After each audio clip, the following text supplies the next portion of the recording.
مشرکین کو جب دعوت قرآن کے ذریعے آخرت کی بات بتائی گئی اور موت کے بعد زندگی اور حشر و حساب، جنت و جہنم کی تفصیلات بتائی گئیں، تو انہوں نے جواب میں کہا کہ یہ سب ڈرانا دھمکانا پہلے سے جاری ہے، مگر کوئی مرا مردہ اب تک زندہ ہوا نہیں۔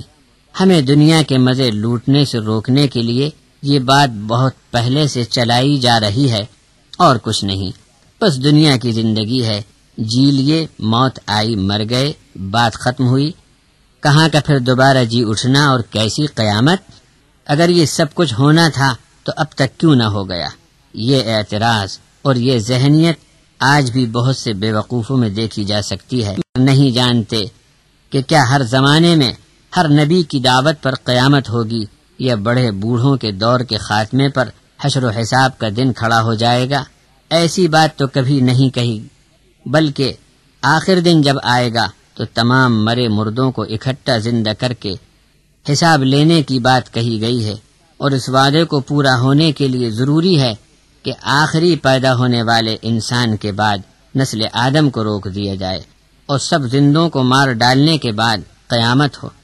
ظاہر ہے کہ اس وعدے کو دیکھنے کے لیے تمام لوگوں کا دوسری بار زندہ ہونا ضروری ہے، اور یہ ابھی کہاں ہوا؟ جب ہوگا اس وقت پھر اسے مان کر کسی کو کیا نفع ہے؟ جو کچھ نفع کمانا ہو تو آج ایمان لا کر نیکی کر کے گناہ سے بچ جائے۔ ان الذين لا يؤمنون بالآخرة زينا لهم اعمالهم فهم يعمهون، سورۃ النمل کی 4 آیت ہے۔ حضرت مولانا پارک صاحب اس آیت کی تفسیر فرماتے ہیں، مرنے کے بعد اللہ تبارک و تعالی کے سامنے کھڑے ہونے کا عقیدہ آخرت جن کو نہیں ہے، انہیں اس دنیا میں اپنے کالے کرتوت بہت بھلے اور خوشنما لگتے ہیں۔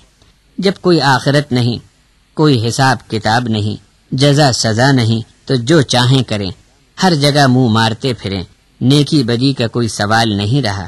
ایسے لوگ اپنی دنیا کی زندگی کو ضائع کر ڈالتے ہیں۔ آخر ایک دن موت سب کو آنی ہے۔ موت کے پہلے جھٹکے میں ہی انہیں معلوم ہو جاتا ہے کہ آخرت کو نظر انداز کر کے دنیا میں جو کچھ کر رہے تھے اس کا وبال ان کے سر پر آ گیا۔ کاش دنیا میں اندھا دھند زندگی نہ گزارتے اور اپنے مستقبل کی کچھ سوچ فکر کرتے تو اللہ کی کتاب اور اس کے نبی کی تعلیم سے وہ سنبھل سدھر کر آخرت میں آ سکتے تھے۔ آخرت میں جانا تو ہر ایک کو ہے، مگر جو حشر و حساب سے بے یقین مرا اس کا نیک عمل برباد ہوا اور بدی کا وبال بھگتنا ہر حال میں لازم ہوا۔ اس کے بعد والی سورت آیت 70 کی تفسیر میں حضرت مولانا لکھتے ہیں، یعنی یہاں تھے نہیں بھیجے گئے ہو، رہو گے نہیں بلکہ یہاں سے واپس لوٹا کر اسی کے حضور سب کو حاضر ہونا لازمی ہے۔ سورت نمبر 29 العنکبوت آیت 19 کے تحت فرماتے ہیں، جس طرح دانہ زمین میں پڑنے کے بعد سڑ گل کر اپنے وجود کو کھو دیتا ہے، پھر اسی میں سے درخت بنا کر اللہ تبارک و تعالی اپنی قدرت کا منظر دکھاتا اور دکھاتے ہی رہتا ہے، اسی منظر میں نشان ہے مرے پیچھے زندہ ہونے کا۔ جو کوئی آخرت کی زندگی کو نہ مانے وہ عقل کا اندھا ہے۔ اچھا، اب سورۃ السجدہ کی آیت 10، 11، 12 سنیے۔ وَقَالُوا أَإِذَا ضَلَلْنَا فِي الْأَرْضِ أَإِنَّا لَفِي خَلْقٍ جَدِيدٍ بَلْ هُمْ بِلِقَاءِ رَبِّهِمْ كَافِرُونَ قُلْ يَتَوَفَّاكُمْ مَلَكُ الْمَوْتِ الَّذِي وُكِّلَ بِكُمْ ثُمَّ إِلَى رَبِّكُمْ تُرْجَعُونَ۔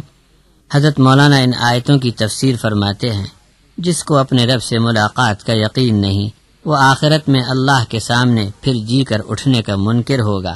جسے اپنے رب سے ملنے کی امید ہو وہ کیوں انکار کرے گا، جبکہ مر کر زندہ ہو کر ہی دربار الہی میں آدمی پہنچایا جائے گا۔ معلوم ہوا کہ زندہ ہونے کا یہ مطلب نہیں کہ آدمی دوبارہ اسی دنیا میں پھر جنم لے گا، بلکہ اس کا صاف مطلب یہ ہے کہ قیامت کے دن انسان کا مردہ زندہ ہوگا اور دربار الہی میں اس کی پیشی ہوگی۔ رہا اس دنیا میں پھر واپس آنا تو جو لوگ بدکار ہوں گے وہ مطالبہ کریں گے کہ ہم نے اب حقیقت اپنی آنکھوں سے دیکھ لی اور سب کچھ سن لیا، ہمیں پھر ایک بار دنیا میں بھیج دیجئے تاکہ برے اعمال چھوڑ کر نیک عمل کر کے آئیں مگر ان کی یہ تمنا کبھی پوری نہ ہوگی۔ اس سے معلوم ہوا کہ دوبارہ پیدائش یا نیا جنم اس دنیا میں ہرگز نہیں ہے، بلکہ یہ سب آخرت میں ہوگا۔